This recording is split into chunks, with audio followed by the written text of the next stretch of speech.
Itong kumag na ito ang ating pag-uusapan, putang ina nito. O kasi ito, hindi na talaga naubos ang kayabangan at ang kasinungalingan ng hayop na ito.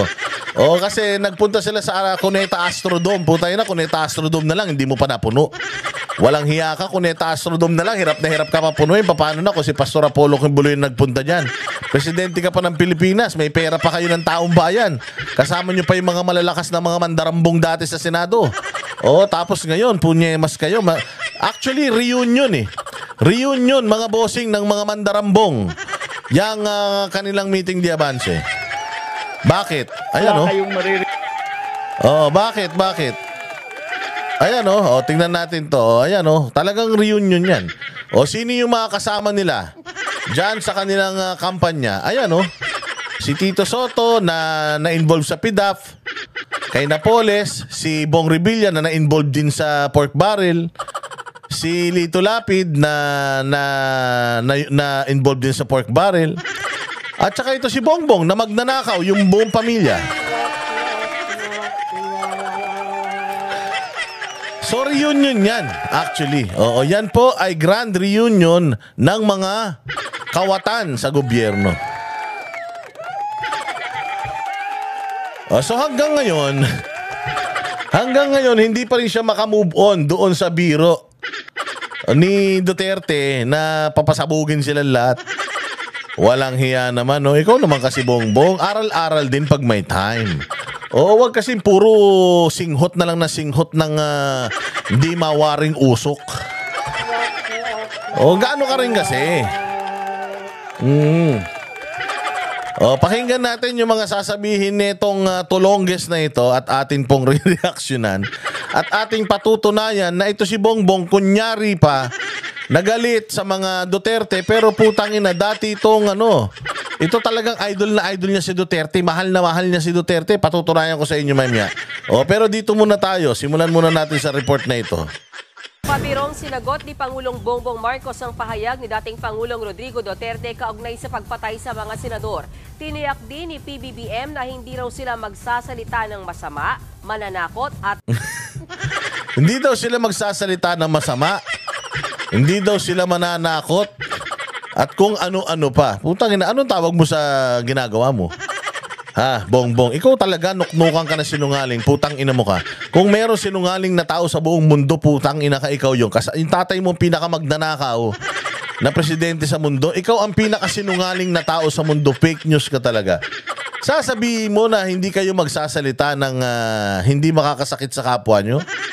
Putang ina mo, ikaw ang unang umatake. Ikaw ang unang nag-negative campaigning. Tapos nung sumambulat sa mukha nyo, magpapaawa kayo ngayon na hindi kami magsasalita ng ganito. Walang murahan, walang ganyan. Ulol!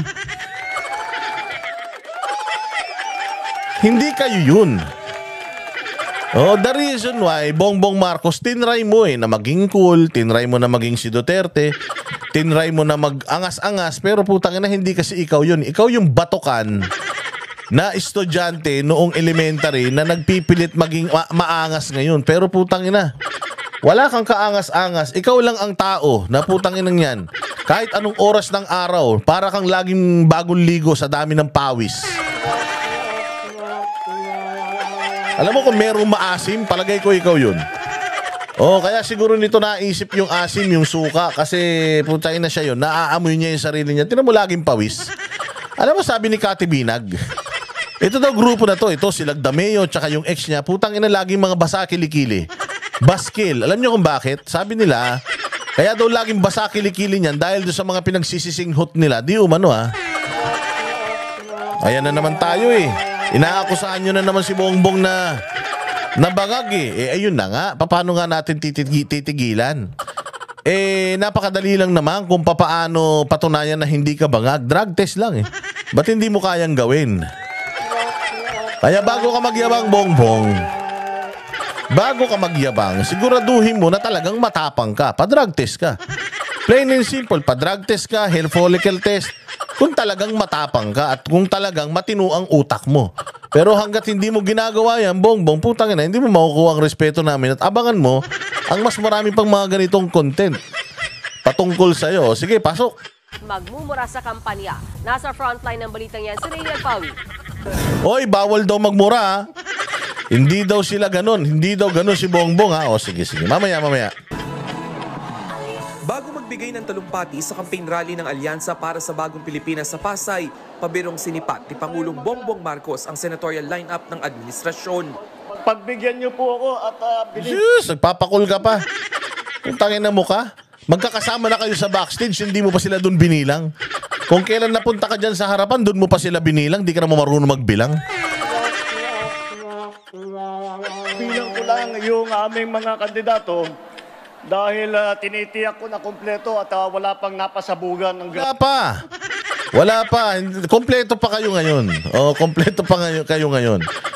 Pero sooner or later, mauubos din kayong mga animal kayo. Wait ka lang. Baka daw napasabugan na. Sabi nga nila if you cannot take the joke is on you. If you did not understand the joke, then you become the joke. Ganon kabobo ang presidente ng Pilipinas. Simpleng pagbibiro, hindi maintindihan, ilang araw nang sinasakyan. Kahit anong sabi mo na joke lang yun, sa kanya seryoso yun. Alam nyo kung bakit? Sabog. Ganyan ang mga sabog. Makikipagtalo ka ba sa lasing? Di ba nagiinuman kayo? Tingnan mo pag sinabing usapan lasing na yan. Pag usapan lasing yan, putya, wala nang ibang magaling kundi yung pinakalasing. Yung mas medyo lasing lang, hindi niya kayang ipagtanggol yung sarili niya doon sa pinakalasing. Ang pinakamagaling yung pinakalasing. Ganon din pag usapang adik. Pag usapang adik, pagalingan yan, kahit anong correct mo sa kanya, hindi. Kung ano yung gusto niya, yun ang susundin niya. Dahil nga, usapang adik. So sabi nga dito, kung hindi mo naintindihan yung biro, ikaw yung bobo mo. Yun lang yun. Problema mo na yun. O kita mo, ilang araw niya nang pinoproblema. Ilang araw na nilang pinoproblema. Pinoproblema ng mga sindikato sa Congress. Pinoproblema ni Tory na may saltik sa utak. Pinoproblema ng Makabayan Black. So doon mo malalaman na talagang ito si Bongbong, ang Congress, itong si Torre, at saka itong Makabayan Black, iisa ng tinitira. Iisa ng trip. Tapos sasabihin niya, hindi ako dyan. Walang yung nangyari sa Congress na pirma-pirmahan, wala akong alam dyan. Ulul. Utangin na, wala kang alam. Ito na nga lang, isa-isang biro na nga lang, liit-liit na biro ni Pangulong Duterte patungkol dyan. Putsangin na, sinasakyan mo pa rin hanggang ngayon, pinalalaki mo pa rin hanggang ngayon. Samantalang, nung sinabi niya na adik ka, sinabi niya na bangag ka, na seryoso siya, hindi mo naman sinasagot. Kung ano yung joke, yun yung tinatambayan mo. Pero nung sinabi niya na sabog ka at adik ka, hindi mo naman ma-defend yung sarili mo. Huwag kang namimili, Bongbong Marcos, ng mga sasabihin ni Duterte. Kasi ang dami niyang sinabi doon, nasapul ka. Hindi lang yung pagpatay sa 15 senador na patawa lang niya. Sabog ka doon, sabog ka daw, bangag ka daw. Patunayan mong hindi, magpa-drug test ka na. Kailan, Bongbong? Hanggang kailan? Hanggang kailan, Bongbong, yung mukha mo magang-magana? Baka mamaya ma-overdose ka na, hindi ka pa nakakapagpa-drug test, ha? O sige, diretso natin. Granada. Ginawa ni Marcos ang kanyang pasaring matapos ang kontrobersyal na pahayag ni dating Pangulong Rodrigo Duterte. Nabanggit kasi ng dating Pangulo na dapat patayin ang 15 senador para makapasok sa Senado ang kanyang mga kaalyado. Naging maanghang naman ang naging patutsada ni Marcos. Anya, malinis ang magiging sistema ng kanilang kampanya. Wala po kayong maririnig na masasamang salita. Utangin na, no? Sinungaling, no? Ganyan kasinungaling tong hayop na ito. Wala daw tayong maririnig na masamang salita. Lahat ng sinasabi mo ngayon, masama eh. Nung una pa lang, masama na yung sinasabi mo eh. Mantakin mo, sinabihan mo yung mga abogado sa kabila na parang pinabili lang suka, kala mo gumraduate ka. Kung makapagyabang ka, kala mo may degree kang kupal ka. Putang ina mo, wala ka rin naman pinag-aralan. Di ba? Mang-iinsulto ka, tapos palalabasin mo na kayo yung biktima. Na wala kayong maririnig na masasamang salita. Putang ina mo, Bongbong. Out of touch ka talaga. So even yung sinabi mo na pinabili lang na suka yung mga kalaban nyo, so para sa'yo, hindi masama yun? Ito ang joke. Silip kayo ng silip sa joke ni Duterte. Pero etong joke nitong kupal na to, hindi nyo sinisilip. Mantakin mo. Para sa kanya, hindi masama yung sinabi niya na yung mga kandidato sa kabila pinabili lang ng suka. Kaya naman pala, ang nasa isip ng putang inan to, mayaman ng Pilipinas kasi kabaliktaran. Baliktad ang utak nito. Sabi ko nga sa inyo, ang ganda ng item na tinitira nito. Nakakapogi. Poging-pogi siya sa sarili niya. Wala daw kayo maririnig na masasamang salita, maanghang na salita at kung ano-ano pa. Pero inumpisahan niya yung kampanya ng negative campaigning. Tangin na mo, Bongbong, tumigil ka na. Kung ano man niyang hinihit-hit mo, itigil mo na yan. Akala mo poging-pogi ka sa sarili mo. Pero hindi, tuspok na tuspok ka na. Mukha ka ng tinapa. Kung si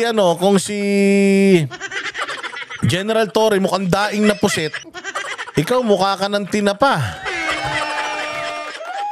Ano pa? Tayo na feeling niya talaga poging-pogi siya, no? Feeling niya cool na cool siya at feeling niya tali-talino niya.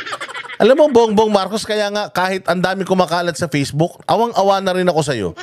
Kaway ka ng kaway, walang kumakaway sa'yo. Hindi ka mahal ng tao. Alam mo ba si Pangulong Duterte, maglakad lang sa mall, putang ina nagkakaroon na stampede sa mall. Ikaw siguro, Bongbong, kahit maglakad ka nakahubot-hubad sa Mega Mall, tangina baka walang lumapit sa'yo. Hindi ka mahal ng tao, Bongbong. Ayaw na sa'yo ng Pilipino, lumayas ka na. Hindi ka cool, hindi ka nakakatawa. Corny ka mag-joke. Wala ka pang alam sa bayang Pilipinas. O diretso. Wala po kayong maririnig na panakot. Wala po kayong maririnig ng pagmumura. Mura! Tang inang mukha yan, no? Gigil na gigil. Putang ina, kasi ang hirap naman. Ginagawa mo na lahat para mahalin ka ng tao. Tapos, putang ina, gigil na gigil pa rin sa kanya. Tapos, saan ka makakita? Ultimong page niya. Ultimong page na ng PTV at page na ni Bongbong Marcos sa social media. Putang ina, pinagtatawanan pa siya. Kaya naman talagang magagalit ka, Bongbong. Palitan mo ni style mo. Hindi na uubra yung style mong pang ogag. O yung style mo na pang mongoloid, hindi na uubra yan. Tangin na gayahin mo si Duterte, minsan lang magsalita, maikli lang, pero putang ina ilang araw niyong pinag-uusapan. Alam mo ba, Bongbong, kung halimbawa, mamatay ka mamayang gabi, hindi ka na magising. Alam mo ba na baka 3 days lang kang pag-uusapan? Pagkatapos nun, baka balik trabaho na yung mga Pilipino, hindi ka na nila matatandaan. Dahil putang ina, tatanungin mo yung sarili mo eh. Ano ba nagawa nitong putang inan to sa bayan natin? Ano ba nagawa ng kumag na ito sa bayan natin, itong putok sa buho na ito? Tangin na, isipin nila, day 1, anong ginawa nito? Wala. Yung dyan sa customs, nung presidente si Pangulong Duterte, dyan sa customs, pag may nauhuling mga luxury vehicle, yung mga Ferrari, Bugatti, Porsche, ganyan, McLaren, Maserati, basta smuggled, winawarak ni Duterte yun. Puta, pinapakita niya pa sa TV yun. Pinaluluha niya talaga lahat ng mga materialistic na tao. Ibubuldoser niya yun, ibabako niya yun. Dudurugin niya lahat yung luxury vehicle na yun. Pag-upo ng tarantadong to, alam mo kung anong ginawa? Pinalitan niya yun, tinanggal niya yun. Sabi nila, yun daw mga sasakyan na yun, ipapasubasta para makikita gobyerno. Ang tanong, putang inan yan, ang dami ng mga nakalusot na mga luxury vehicle sa Pilipinas ngayon. Ang tanong, kahit isang beses ba nagpakita sila, nag-televise sila ng subastahan dyan? Yun ang mga ginawa nitong hinayupak na to. Kaya ito pag namatay mamaya, Pag-uusapan ng mga tao, anong nagawa? Mabait yan. O sabihin nung isa, anong mabait? Anong ginawa niya sa Pilipinas? Okay nang ina, wala nga, no? Sigurado ako, Bongbong, 2 days, pinakamatagal. 2 days, hindi ka nakilala ng tao. Putang ina, pagdating na siguro mga 3 years after, pag tinanong si Bongbong, ay, putang ina nun. Buti namatay na yun. Ganyan na sasabihin. Oh, dahil wala kang kasilbi-silbi. Baka naman sasabihin mo, may death threat na naman. Walang death threat dun. Nagkukwento lang ako na kung mamatay ka mamaya, hindi masasaktan ng tao. Hindi mag-iiyakan ng mga tao bagkus magpa-party pa ang mga Pilipino. You are such a good riddance. Oh, actually, hindi na kami makapag-antay. Ako, ayokong matanggal tong kumag na to eh. Ayoko matanggal to. Gusto ko talaga matapos niya yung 2028. Kaya nga sana 2028 na bukas. Para mapalitan na natin tong putang ina taong ugat na to. Ipinangako rin ni Marcos na sa ilalim ng kanilang liderato, walang mangyayaring kaliwat ka ng patayan. Magkakaroon din umano ng disenteng trabaho na hindi tulad ng Pogo. Ha? Magkakaroon ng disenteng trabaho? Putang ina mo, 3 taong ka na dyan, wala ka pang nagagawang trabaho. Gago, lahat ng mga investors nagsisialisan na dahil sa kabubuhan mo. Ang tagal-tagal mong lipad ka ng lipad kung saan-saan kang bansa pumunta, putang ina mo, wala kang nadala rito na trabaho. Tapos nangangako ka na naman ng trabaho, hayop ka. Ikaw nga, hindi ka nagtatrabaho eh. Nangangako ka ng trabaho sa mga Pilipino, ikaw nga wala kang ginagawang trabaho, kupal ka. Tingin ni senatorial candidate Tito Soto, biro ang sinabi ni Duterte. Pero may paalala siya sa ibang kapwa kandidato. Pagka pinag-uusapan mga issues, it's better we stick to the issues. Once you start attacking personal attacks on anyone, you have lost the debate. Yan ang sinasabi ko sa iyo, Bongbong. Putang ina, mas matalino pa sa iyo to si Tito Soto. Ang layo mo, Bongbong, sa mga kandidato mo. Ang layo mo. Oh, ito mga kandidato mo, may mga history lang ng pagnanakaw. Ikaw, bukod sa magnanakaw ka, wala ka pang alam. Mantakin mo sinasabi nito ni pinapangaralan ka ni Tito Soto, makinig ka, kumag ka. Na stick tayo sa issue. Stick tayo sa issue. Yung sinasabi ni Duterte, joke lang yung putang ina mo, sinakyan mo, ang bobo-bobo mo. Makinig lang tayo sa issue. Kapag nagdidebate tayo tungkol sa issue at pumunta ka dun sa personal, ibig sabihin, wala na, talo ka na sa debate.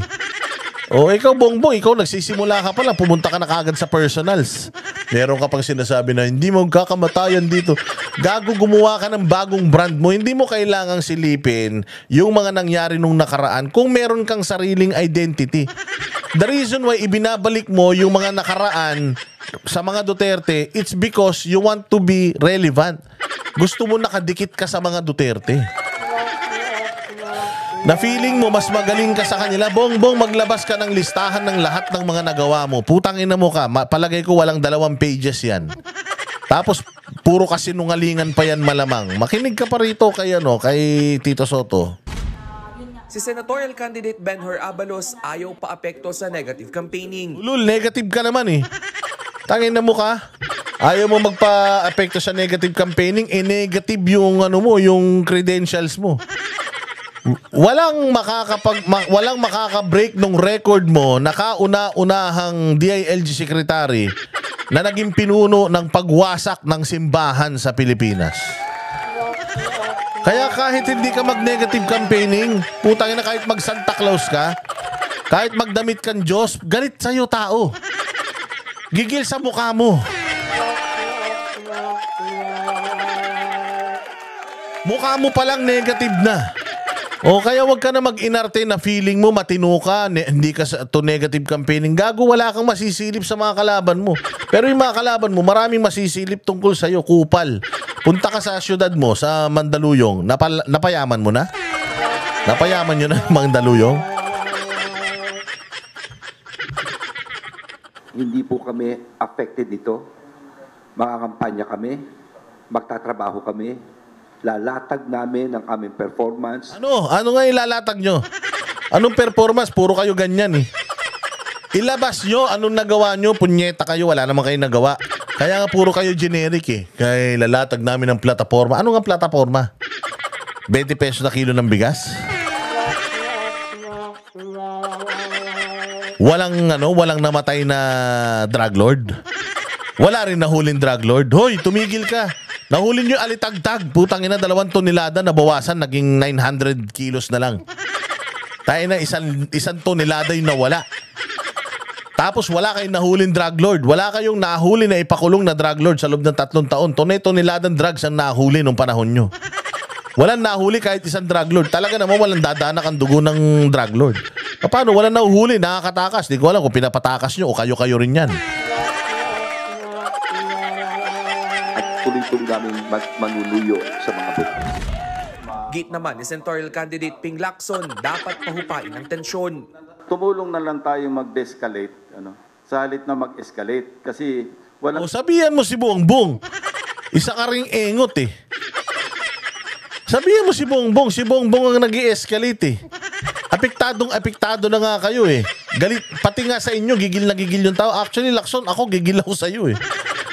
O mantakin mo, dati gigil na gigil ka kay Bongbong, pinapanawagan mo yung pagda-drug test ni Bongbong, tas ngayon tahimik ka na. So ngayon gusto mo i-de-escalate. Putang ina, unahan nyo sa sarili nyo. Ayusin nyo muna yaang grupo nyo na wag mag-dwell into negative campaigning. Kasi putang ina nyo, ang mga DDS, magagaling kami sa bardagulan, kupalan, asaran. Putang ina, kami ang champion dyan. Kaya kung ayaw nyong araw-araw mamumura kayo, puta sabihan niyo yung campaign manager nyong putang ina may kalyo na sa utak. O kumbaga sa baga na may pneumonia, hindi na nag-e-expand, yung utak niyan, puro amag na yung utak ni Bongbong. Sabihan niyo siya na i-de-escalate mo. Bilang isang presidente ng Pilipinas, trabaho mo na i-de-escalate yung issue, hindi lalong sakyan pa at guluhin. Unity nga eh, di ba? Bongbong, putangin na mo yung simple-simpleng unity, hindi mo pa maintindihan. Unity, ibig sabihin makikipag-ayos tayo sa lahat, friends to all. Sabihan mo, Lacson, yung presidente yung tanga. Yung presidente yung bangag, sabi ni Duterte. O, ano mo yun? Tsaka, kausapin nyo na yan. Magpa-drug test na kasi. O, ganyan talaga paglango, hindi nakikinig. Kahit anong tangis mo, hindi nakikinig. Alam mo, ganyan yung mga sabog na mga tatay. Pawag, taywag, di ba? Pagka yung aktong gagawan nila ng karumal-dumal na krimen yung mga anak nila. Tay, wag mong gawin yan, tay. Pero nakikinig ba? Hindi, kasi sabog. Hindi nakikinig kasi adik. O yung anak na lango. Anak na bangag, humingi ng pera sa nanay, hindi binigyan. Anong ginawa sa nanay? Pinagpupukpok ng martilyo. Anak, wag! Wag, pero yung anak nakikinig. Hindi, bakit? Kasi lango.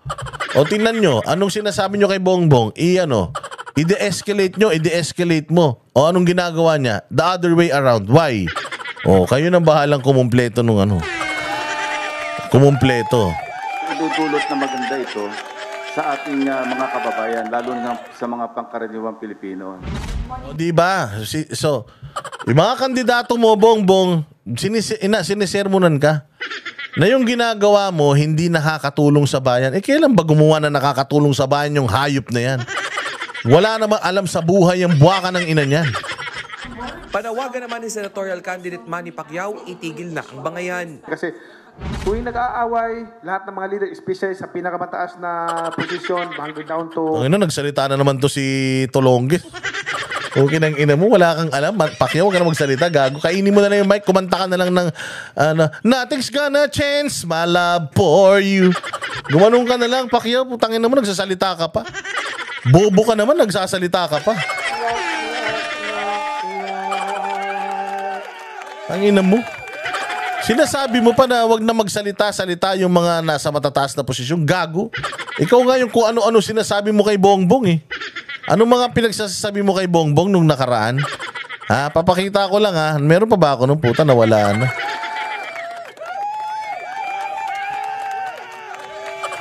Sayang. Napalitan ko na yung Napalitan ko na yung isa kong video dito kung nandito pa yung video na yun.